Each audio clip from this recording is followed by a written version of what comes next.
Avanza País presenta Diálogos con Avanza País. El día de hoy hablaremos acerca del crecimiento económico y la reducción de la pobreza, pero antes de continuar, ¿ya nos sigues en nuestras redes sociales? Si aún no lo haces, te dejamos nuestro QR para que puedas acceder a ellas y mantenerte al día de las actividades que realizamos en Facebook, Instagram, TikTok y X.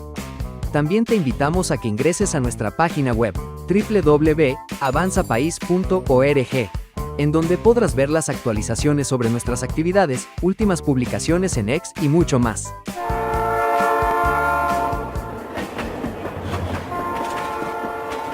Muy buenas noches a todos, queridos amigos.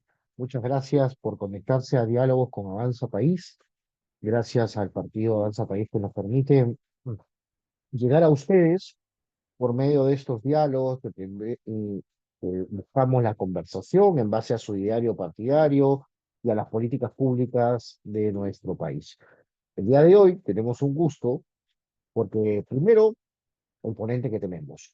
Pero voy a empezar diciendo que nos están siguiendo ahora todas las personas conectadas a través del Facebook, del Partido Político Avanza País, a partir del Instagram y el canal de YouTube, que están ya todos conectados y siguiendo esta formación y esta formación, perdón, que el Partido Avanza País da a sus militantes y a sus simpatizantes.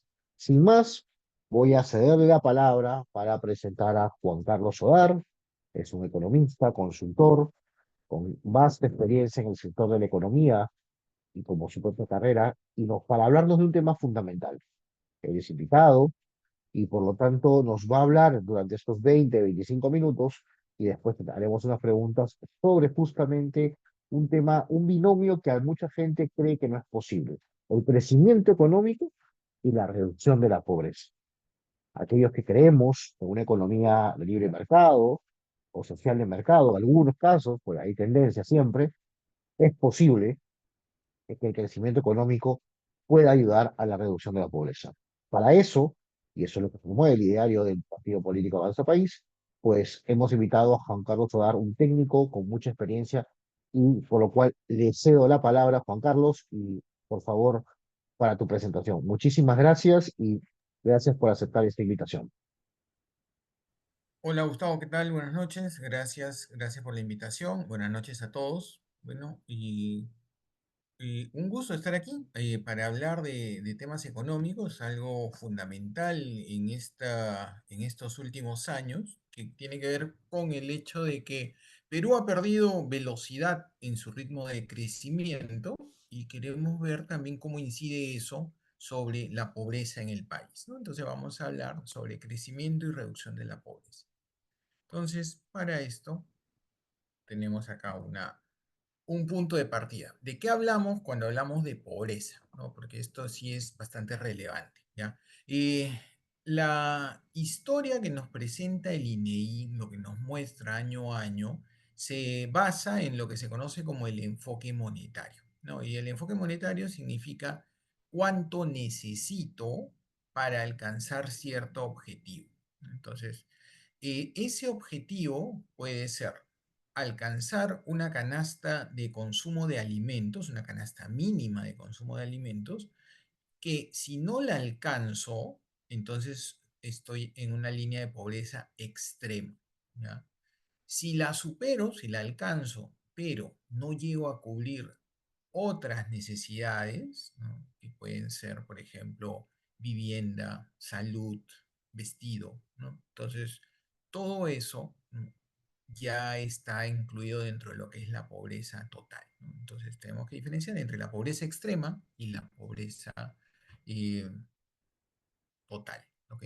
Entonces, vamos a decir que entonces pobre es el miembro de un hogar cuyo valor de gasto per cápita no supere el umbral de la línea de pobreza, es decir, que no alcance cierta cantidad de soles para poder cubrir esa canasta, que vamos a ver en un rato cuántos son esos soles, ¿no?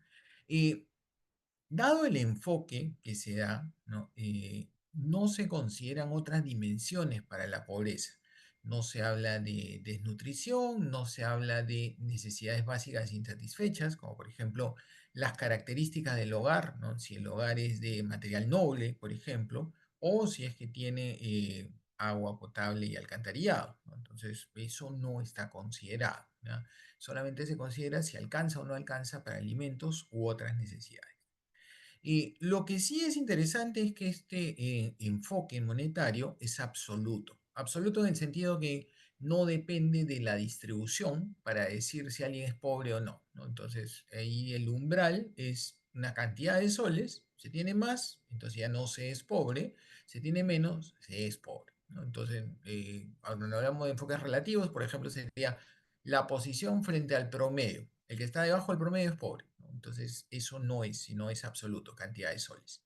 Y ese enfoque objetivo, porque no depende de la percepción, qué es lo que cree la persona, sino del umbral. ¿Tiene más? ¿Le alcanza o no? Entonces, ese es el punto de partida para medir la pobreza.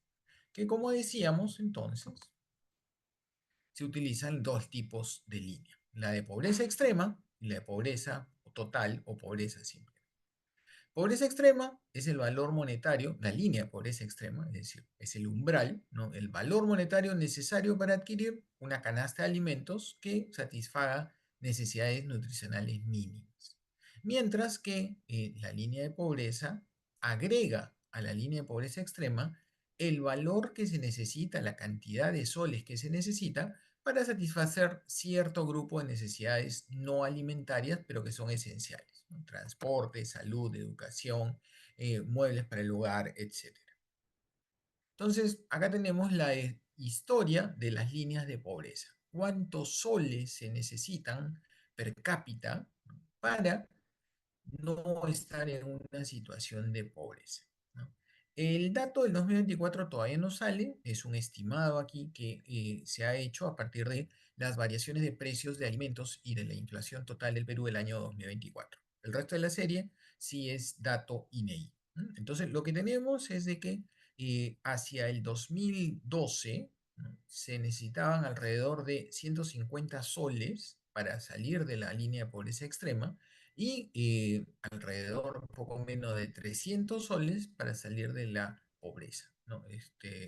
Entonces, lo que tenemos es que esto ha venido subiendo y sobre todo notemos el salto en la pendiente, cómo se empinan, ¿no?, estas dos líneas, tanto en 2021, 2022, a lo menos en el 2023, pero se empinan las dos, ¿no? Entonces, eso recoge el hecho de que la inflación se aceleró, ¿no? Entonces cada vez se hacía más caro el poder cubrir esa canasta, ya sea la extrema o ya sea la total, ¿no? Entonces la no extrema, ¿no? Entonces ambas canastas se han encarecido bastante y hacia el 2024 esta línea de pobreza extrema estuvo alrededor de 250 soles, mientras que la total estuvo alrededor de 450 soles, ¿no? Como vemos, en ambos casos ha habido un incremento y es una subida similar en ambos casos, ¿no? Lo que sí hay que notar que entre 2021 y 2023 los alimentos subieron muy rápidamente,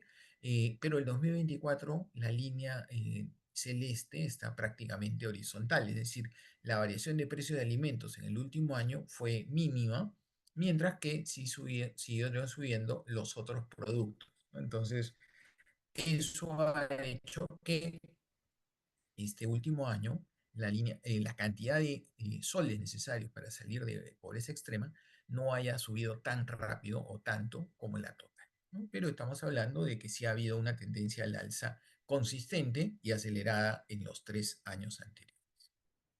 Y eso nos ha llevado también a que la incidencia de pobreza aumente. Es decir, cuando hablamos de incidencia, acá lo que estamos contando es el porcentaje de la población que está en una situación de pobreza, ¿no? Entonces, ese porcentaje de población en situación de pobreza estaba alrededor de 22% en 2014, ha saltado, ¿no? Y este ya no es estimado, después vamos a mostrar el estimado 2024. El 2023 estuvo cercano al 29%. Es decir, vemos que ha habido una subida, pero sobre todo a raíz de la pandemia, ¿no? De hecho, entre 2014 y 2019 había una ligerísima tendencia a la reducción de la pobreza, si se quiere estaba estabilizada, pero con una ligera tendencia a la baja. La pandemia cambió todo, ¿no? Y si bien es cierto, en el 2021 hubo una cierta corrección, 2022 y 2023 fueron años malos para la economía peruana y eso aumentó también el tema de la pobreza, la incidencia de la pobreza. Mientras que si vemos la pobreza extrema, aquí hay un tema interesante, ¿no? Desde el punto de vista económico, que es el hecho de que la pobreza extrema subió más rápidamente en los últimos años y de hecho 2022 y 2023 aumentó, siguió al alza y ha alcanzado niveles más altos que los que se alcanzaron durante la pandemia, ¿no? Cosa que no ocurrió con la pobreza total, ¿no? Pero la pobreza extrema saltó más rápidamente. En un contexto además donde lo que subió fundamentalmente fue el precio de alimentos y las personas de menor ingreso, las personas con menor capacidad adquisitiva, concentran la mayor parte de su gasto en alimentos. Entonces, como alimentos fue lo que más subió, eso incidió en aumentar la incidencia de pobreza en el país. Lo que sí es interesante ver es que hay una relación negativa entre la pobreza, ¿no? y la producción. Es decir, a mayor ritmo de producción se reduce la pobreza. Pero esa reducción no es lineal, ¿no? De hecho, acá tenemos el gráfico. ¿Qué cosa es lo que está graficado acá? Lo que está graficado son Carlos, variaciones en perdóname, la actividad. Sí, perdóname. Cuando te has dicho escucho. presentación, parece que no se está presentando las diapositivas. A lo Ah, mejor, pues, para la gente que nos está siguiendo, bueno, te he escuchado decir la presentación y no estábamos viéndolo. A a ver ver, si, entonces acá tenemos, a ver, vamos justo, a porque creo que ese cuadro es revisar acá importante, porque lo que estás mencionando, justo lo estaba apuntando, y creo que es, ahí estamos. A ver, déjame ver. ahí está, ahora sí creo que ya Perfecto, está. perfecto. Ahora sí, perfecto. Ya, buenísimo, gracias por avisarme. Ya. Entonces, aquí lo que está graficado no es el nivel de pobreza, ¿no? Sino que lo que estamos graficando son dos cosas. En el eje horizontal tenemos tasa de crecimiento del PBI, de la producción peruana. ¿Ok? Entonces, ese es el ritmo de crecimiento y en la tasa de pobreza. ¿Ok? No es la tasa de pobreza, sino cómo varía esa tasa. ¿Ya? Entonces, lo que estamos diciendo es de qué manera una mayor actividad económica, un mayor crecimiento económico, incide en reducir la pobreza y cuando se acelera la economía, la pobreza cae más rápidamente. Y de hecho, eso es lo que debemos destacar acá, la relación negativa que aparece entre las dos variables. Es decir, a mayor crecimiento, mayor velocidad en la reducción de pobreza. ¿Ok? Pero además, notemos que esa reducción que se ve no es lineal. La relación que estamos encontrando más bien es algo que consideremos cuadrática. Es decir, depende del nivel inicial la velocidad de caída de la pobreza. Entonces, esto nos ha llevado a encontrar esta relación, ¿no? Entonces tenemos en el eje izquierdo, o en el primero eje vertical que tenemos aquí, tenemos el ritmo de crecimiento y dado un ritmo de crecimiento, ¿cuánto sería la variación de la tasa de pobreza? ¿Ok? Entonces, en términos porcentuales. ¿Ok? Después vamos a ver qué significa eso en resultados. Entonces, para que la pobreza esté estabilizada, tenemos que alcanzar por lo menos un crecimiento de 2,7% al año. Ritmos menores de crecimiento hacen que la pobreza suba. Y obviamente si tenemos mejores tasas de crecimiento, tasas más altas, llevan a que la tasa de pobreza se reduzca. Si la economía estuviera estancada, creciera cero, lo que tendríamos es que la pobreza aumenta 6,7%. ¿Ok? Entonces, ese es el punto de partida para la pobreza. Y tenemos algo similar para la pobreza extrema, ¿no? Entonces, para la pobreza extrema, la relación se basa en la misma premisa y también tenemos que la variación necesaria para que la pobreza extrema no cambie, por lo menos es que la producción crezca 2,6%. Para valores mayores de la producción, la tasa de pobreza extrema también cae, ¿no? Entonces notemos que entre 2,6 y 2,7 es lo que se necesita para que la economía crezca y no aumente la tasa de pobreza. Lo mínimo que necesitamos es crecer entre 2,6 y 2,7. Tasas de crecimiento mayores van a ayudar a reducir la incidencia de pobreza. Y entonces tenemos acá el ejercicio donde hay perspectivas según la tasa de crecimiento a la que podamos aspirar y el horizonte proyectado es de 3 años, ¿no? No hemos proyectado más, pero da una idea de hacia dónde van las dos figuras, ¿no? Entonces, tenemos la línea de pobreza, incluyendo la estimación 2024, que creemos que ha habido una reducción pequeña de la pobreza, pero todavía estamos hablando de niveles altos en la perspectiva de los últimos años. Es decir, en el caso de pobreza extrema, sobre todo, sería un nivel que solo es menor al del 2024, pero sigue estando arriba, al del 2023, perdón, pero sigue estando por arriba de la situación de pandemia. ¿Ok? Todavía es una tasa alta. ¿Ya? Cuanto más rápido crezca la economía, más bajo, más rápido va a caer la tasa de pobreza o la de pobreza extrema, ¿no? Vemos que depende del ritmo de crecimiento de la evolución de la pobreza. Y como decíamos, si crecemos menos de 2%, de hecho la pobreza empieza a aumentar, ¿no? Para ambos indicadores. Con un crecimiento de alrededor del 3%, básicamente tenemos una línea de pobreza que cae marginalmente. Para todo fin práctico está bastante estable. Entonces, esto es lo que nos reta, digamos, ¿no? Que la economía crezca más para reducir la pobreza más. Pero notemos que a pesar de ese crecimiento que podemos pensar promedio de 5% entre 2025 y 2027, lo cual ya es básicamente cancha del próximo gobierno, digamos, ¿no? Aquí lo que tenemos es de que el 2025, ¿no? Aspiramos a que empiece una reducción de la tasa de pobreza si es que crecemos 5%. Si crecemos menos, probablemente la pobreza está estancada o incluso sigue subiendo. ¿Ok? Entonces, crecer es clave, es fundamental. Sobre todo si vemos la nueva pobreza, ¿no? Ya vemos así al hecho de cuánto han cambiado la situación de pobreza entre 2014 y el estimado del 2024. Y acá lo que tenemos es miles de personas, es decir, la incidencia de pobreza ya transformada a número de personas bordea los 10 millones de personas el año pasado, ¿m? Frente a los 7 millones que había el 2014 o los 6,5 millones que había el 2019.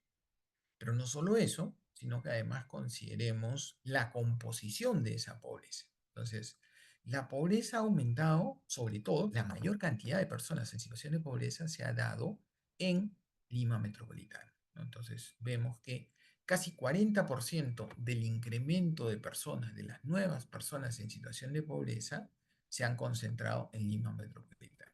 40% de los nuevos. ¿Ok?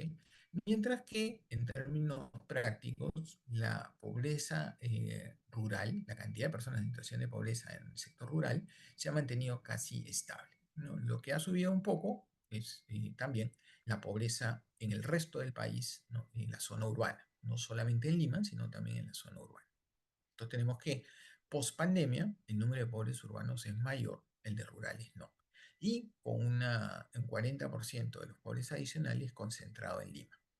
¿A qué nos lleva eso? Que la participación, ¿no? De las zonas urbanas en la pobreza está concentrada en alrededor del 70% del total, ¿no? Era alrededor del 50% del total hacia el 2014, ha saltado a 70% del total el 2024. Es decir, 7 de cada 10 personas en situación de pobreza en el Perú están viviendo en zonas urbanas. Y de esas, prácticamente el 40% corresponde a Lima. Entonces, ese, digamos, es el tema a tener en cuenta, ¿no? La incidencia de pobreza se ha focalizado en las zonas urbanas, ¿no? Y entonces tenemos acá que crecimiento por un lado es bastante moderado y por otro lado estamos viendo que los nuevos pobres, el aumento de la pobreza se ha concentrado en las zonas urbanas. Entonces, clave para reducir la pobreza es un mayor ritmo de crecimiento. Entonces, ¿cómo aspirar a crecer más? ¿Cómo lograr un mayor crecimiento? Entonces, se puede crecer por acumulación de factores, ¿no?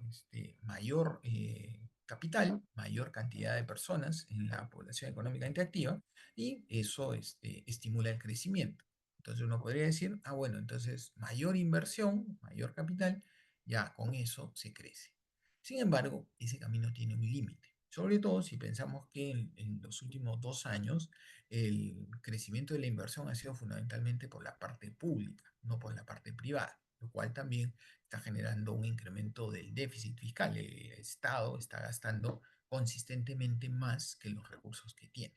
Entonces, por ese lado, hay un límite, la inversión y la acumulación de factores también tienen un límite y por lo tanto es fundamental ganar productividad. Entonces, aquí voy a plantear, ¿no?, la famosa ecuación de Solow, ¿no?, donde Solow básicamente planteó lo siguiente, ¿no? Entonces, Solow dijo, si queremos ver de qué depende la producción, la actividad económica en el largo plazo, ¿no?, esto lo es el Y que aparece acá, esto va a depender de un factor de productividad que multiplica a la combinación de capital y trabajo que de alguna manera logran producir lo que se necesita, ¿no? Entonces se combina capital, se combina número de trabajadores, hay una cierta capacidad productiva. Pero esa aumenta en la medida que tenemos una productividad que crece. Entonces, pensemos, por ejemplo, qué hace diferente a Dinamarca de Namibia. ¿M? Entonces pensemos por qué el mismo stock de capital, pensemos, o un cierto stock de capital dado y un cierto número de trabajadores dados, es de esperarse que Dinamarca produzca más que Namibia, ¿no? Y eso tiene que ver justamente con este factor que recoge la productividad. Todo lo que influye en el crecimiento, en la producción, que no depende de la mera acumulación de factores. Entonces, ahí podemos pensar mejor infraestructura, más infraestructura, mayor calidad y mejor acceso a servicios públicos, ¿no?, agua, desagüe, electricidad, internet mismo también es importante, ¿no?, mejora en servicios que pueden mejorar también la capacidad productiva de las personas, ¿no?, mayor nivel educativo, mejor atención en salud. Y sobre todo, algo que se ha deteriorado en los últimos años, el marco institucional, ¿no? Entonces, todo esto va a ayudarnos a promover mayores ritmos de crecimiento. Pero no es inmediato, ¿no? Esto toma un tiempo, no es que de la noche a la mañana se va a desarrollar más infraestructura o de la noche a la mañana va a mejorar la calidad de servicios educativos, ¿no? Entonces, el proceso puede ser largo y por lo tanto en el corto plazo es importante el papel de las políticas sociales. Ayudan a las personas que están en la situación de pobreza, que necesitan algún tipo de desarrollo de capacidades, pero no lo van a lograr de manera inmediata. Entonces, ahí entran las políticas sociales, que en el corto plazo son deseables, ayudan, pero no debemos basarnos en eso, no promueven el crecimiento. Y entonces aquí vale la pena tener en cuenta la discusión de lo que se conoce como el Triángulo de Bourguignon, ¿no? Bourguignon fue economista jefe del Banco Mundial hacia fines de la década de los 90 y él planteó que, por un lado, crecimiento, por otro lado, pobreza, incidencia de pobreza, y por otro lado, distribución del ingreso, deben tenerse como ejes del mismo triángulo, ¿no? No es que, ya, solamente me voy a fijar en crecimiento, lo otro no importa, o solamente voy a promover reducción de la pobreza y lo otro no importa, ¿no? Entonces pensemos, por ejemplo, de que suelen pensarse dicotómicamente, ¿no? Hay algunos países que dicen vamos a impulsar la economía, o algunos gobiernos que hemos tenido también, vamos a crecer y crecer por sí mismos sin fijarse en nada más. Mientras que otros también dicen, vamos a distribuir y no nos fijamos cuánto se produce. Simplemente lo que haya, lo vamos a distribuir. Y no necesariamente debemos pensarlo de manera opuesta o contradictoria entre ambos caminos, sino que debemos verlo de manera integrada.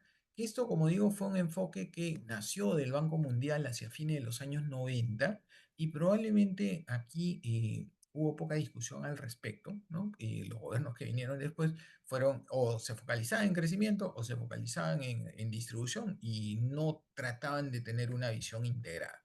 Y eso es importante tenerlo, ¿no? Pensar de que no son caminos aislados y que de todas maneras lo que uno haga por promover el crecimiento va a tener efectos positivos sobre la menor pobreza, mejora en la distribución, como lo hemos visto, ¿no? En los momentos en que la economía peruana crecía más, la caída en la tasa de pobreza ha sido más rápida.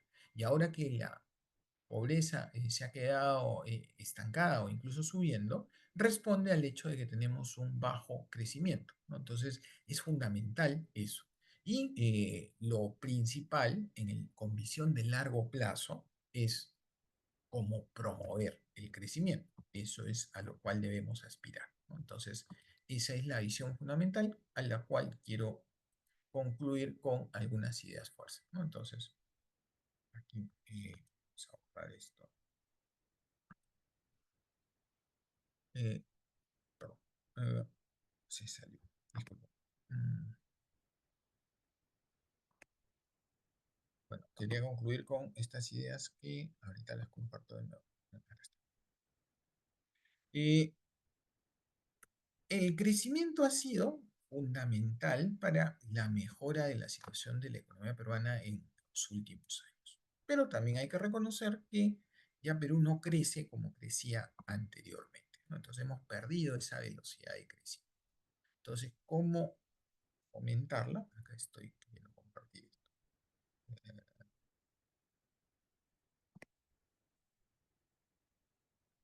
Mm, ay,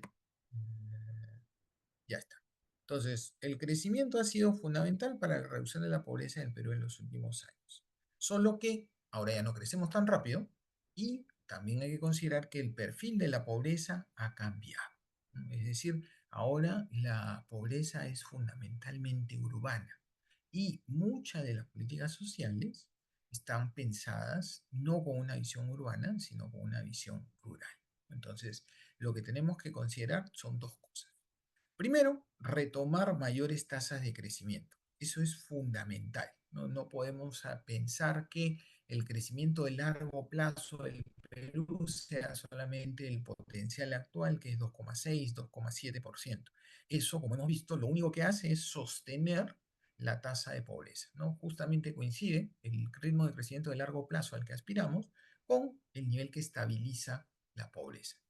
Pero la pobreza se estabiliza a un nivel más alto que lo que ya había habido antes de la pandemia. Entonces, no podemos quedarnos en ese nivel tan alto. La economía tiene que crecer más. Tiene que aspirar a crecer 3, 4, 5% o más si fuera posible. En mis gráficos he mostrado hasta 5% porque no parece probable estimular la economía tan rápidamente para que el potencial suba por encima de 5% en el corto plazo. En los siguientes años podemos aspirar a que mejore, pero no tan rápidamente. Entonces, mientras retomamos esas mayores tasas de crecimiento, mientras la economía logra dinamizarse, lo que tenemos que hacer es considerar el nuevo perfil de pobreza y en esa línea refocalizar las políticas sociales, ¿no? Las políticas sociales deben tener un enfoque urbano, ¿no? Y no solamente rural, ¿no? Entonces, ¿eso qué implica? Que las políticas sociales tienen que darle mayor peso a la generación de ingresos, ¿no? Entonces, probablemente programas de apoyo a ingreso temporal o a recolocación de los trabajadores, ¿no? Es mucho más útil para reducir la pobreza que un bono o las transferencias condicionadas, que pueden servir, son útiles en cierto contexto, pero ya cuando uno llega al núcleo duro de pobreza, ya no llegan a ser suficientes, ¿no? Entonces, probablemente eso signifique que haya personas que no logren salir de la situación en la que están, pero con el crecimiento y la mejora de la productividad, eso llevaría a que sus hijos, ¿no? O sus nietos puedan salir de esa situación, ¿no? Entonces, como digo, no es un proceso inmediato, no es algo que va a salir de la noche a la mañana, pero es importante tenerlo presente para enmendar el camino, ¿no? El camino, nos hemos salido de él, la economía ha perdido velocidad, eso es innegable, y tenemos que retomarla, ¿no? Entonces, eso es fundamental, ambas cosas, ¿no? Buscar mejorar la productividad y refocalizar las políticas sociales, ¿no? Entonces, dicho eso, muchas gracias y quedo a su disposición por si hay alguna pregunta o comentario. Muchas gracias, Juan Carlos. Muy interesante, te he ido escuchando. Tengo dos preguntas que seguramente vamos recogiendo también a través de los medios de las redes sociales del partido. Eh, me gustaría, de repente, una de las preguntas puntuales, ¿por qué no hemos crecido?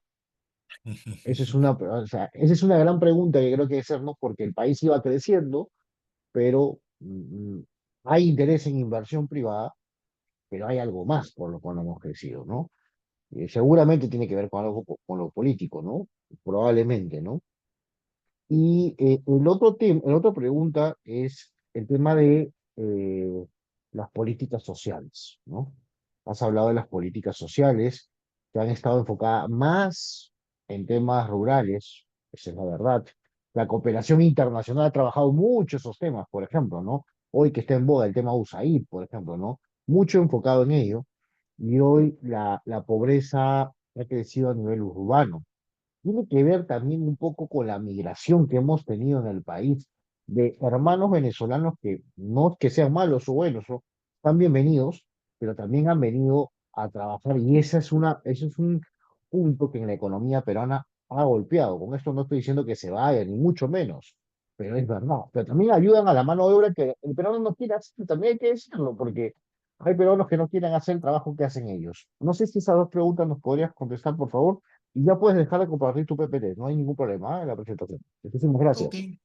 ya, perfecto, Gustavo, gracias. A ver, eh, primera pregunta, ¿por qué no hemos crecido? ¿No? Y entonces, si uno se fija, lo que ha pasado en los últimos años es que la inversión privada ha perdido velocidad y de hecho en la práctica podemos decir que la inversión privada está en niveles muy similares a los de hace 10 años, ¿no?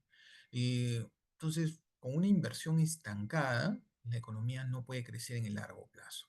Entonces, vamos un paso más atrás. ¿Qué ha hecho que la inversión quede estancada? Y eso tiene que ver con el deterioro de la situación institucional, ¿no? Desde el 2016 no hemos tenido ningún gobierno que se sostenga, digamos, más de 3 años, ¿no? Incluso con cambios de gobierno durante la propia pandemia, ¿no? Todo un récord, ¿no? Sin ser un periodo electoral, ¿no? Porque en otros países hubo elecciones, obviamente, pero aquí aún sin corresponder elecciones, hubo cambio de gobierno, ¿no? Entonces, y el gobierno siguiente también, ¿no? Entonces, es difícil, ¿no? Promover inversión privada y que la inversión privada considere atractivo al país en la medida de que esa incertidumbre es alta, ¿no? Y esa incertidumbre alta también en el sentido de que eh, pensemos, ¿no? En los últimos gobiernos han tenido orientaciones de lo más disímiles, muy diversas, ¿no? Entonces hemos ido de un extremo a otro, ¿no? Y con la posibilidad latente de que venga un gobierno de corte intervencionista, de que venga alguien a decir, en la línea, no lleguemos a decir en la línea de Venezuela, ¿no? Pero en la línea de lo que hacía Bolivia o de lo que hacía Argentina mismo, ¿no? Entonces, con una presencia estatal muy fuerte, control de precios, etcétera. Entonces, es difícil, animarse a invertir, ¿no? Y además, también ha habido, ¿no? Un deterioro de la percepción de seguridad que también influye negativamente en la inversión, ¿no? Y un estimado que realicé a partir de datos del Banco Mundial me llevó a que alrededor de 3%, de un monto equivalente a 3% de la inversión anual, se dedica por parte de las empresas a seguridad que se brindan ellos mismos ante la falta de seguridad provista por el Estado, ¿no? Entonces, eh, eso implica, ¿no? Que son recursos destinados a rejas, a contratar vigilantes, a comprar cámaras, antes que a invertir, ¿no? Antes que a inversión que va a aumentar la producción, ¿no? Entonces, ese 3% es equivalente a un megaproyecto, ¿no? Entonces, estamos diciendo al año se sacrifica un megaproyecto por dedicarnos a cuidarnos de la inseguridad que está campeando, ¿no? Entonces, ahí está explicado en cierta medida ese deterioro de la inversión. Y lo otro que sí es bastante importante es el incremento de la población que sobre todo se ha dado en zonas urbanas del país, ¿no? Y tiene que ver con esta migración masiva que hemos recibido, que también ha influido negativamente en la productividad, ¿no? Porque no vamos a decir que Perú era una economía formal ni nada por el estilo, pero ha aumentado el subempleo, ha aumentado la informalidad y en gran parte por estas personas que llegan y no tienen necesariamente acceso a un trabajo formal, ¿no? Entonces, la salida al desempleo total es el subempleo, ¿no? Y eso nos lleva a ver que ha habido un incremento de personas dedicadas a comercio informal, actividades informales en general, ¿no? Y gran parte de ellas eh, de baja productividad, obviamente, y con una presencia importante de venezolanos en esas actividades, ¿no? Entonces, eh, eso también ha deteriorado la productividad, ¿no? Y también, hay que decirlo, ¿no? Hay un grupo que se hace visible, no necesariamente digo mayoritario, pero que se hace visible de estas personas que se dedican a actividades ya ilegales, ¿no? Ya ni siquiera informales, sino ilegales, ¿no? Y eso también influye negativamente en el clima de las expectativas, las perspectivas para la economía, etcétera. Perfecto, muchas gracias, Juan Carlos. Gracias por ambas preguntas. Entonces, en resumen, ya para ir acabando, crecimiento económico y reducción de la pobreza, o en otros términos, para que algunas personas lo entiendan, o se sientan más cómodos, ¿no? Cierre de brechas, ¿no? También se escucha mucho, de la pobreza, está íntimamente ligado. Ahora, esta reducción de la pobreza, has dicho algo muy cierto, muy interesante. No necesariamente es por mayor inversión del Estado, sino concretamente de una inversión privada. Entonces, creo que este es un concepto o una idea que todos debemos tener, más aún los que profesan una tendencia política más liberal o pro mercado, pues que tengan en cuenta eso, ¿no? Porque el Estado no genera riqueza, el que genera riqueza es la actividad privada. Entonces, y bueno, yo quería que concluya, si quieres, esta es una parte de la conclusión, pero un comentario final, algo que quieras dejar como mensaje final en tu exposición del día de hoy. Bueno, yo creo que es importantísima la libertad de empresa, ¿no? Y algo que se está viendo, y creo que es importante también tenerlo presente ahora, es que ante el deterioro fiscal que ha habido dado el mayor gasto público, en los últimos meses se está viendo un cambio, digamos, en el accionar de SUNAT, ¿no? Está mucho más presionando a los contribuyentes, ¿no? Exprimiéndolos, ¿no? En vez de ampliar la base, ¿no? Entonces, lo que está haciendo es eh, masivamente ver, ¿no? ¿Qué ha pasado, si es que ha habido algún error contable o algo que pueda generar mayor recaudación, ¿no? Y se ve en las cuentas fiscales que, por ejemplo, lo que son las devoluciones, ¿no?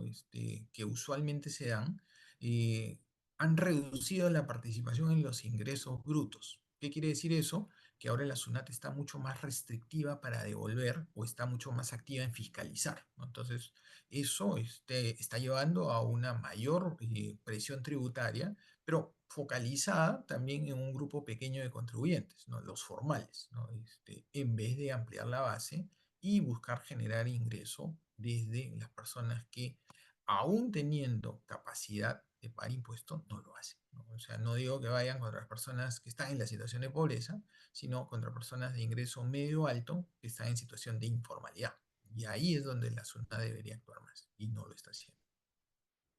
Perfecto. O sea, hay que trabajar el tema de la informalidad, darle mecanismos necesarios para que se formalicen, incentivar la formalización, ¿no? Como siempre se ha dicho, ¿no? Listo. Muchísimas gracias, Juan Carlos. Ha sido un placer escucharte y tener un poquito más de conocimiento para aquellos que no somos economistas, no conocemos mucho de ese sector.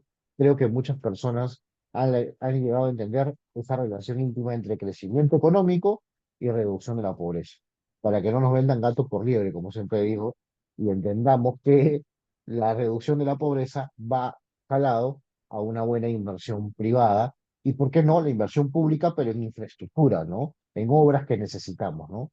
Que el país necesita, viales, educación, salud, en fin. Sin más, muchísimas gracias, Juan Carlos. Queremos anunciarles que en el chat que hay de WhatsApp para todas las personas que se han inscrito en este programa, también mandaremos un link de sugerencias de los temas que quisieran que se aborde en estos espacios que el partido da para sus militantes y simpatizantes.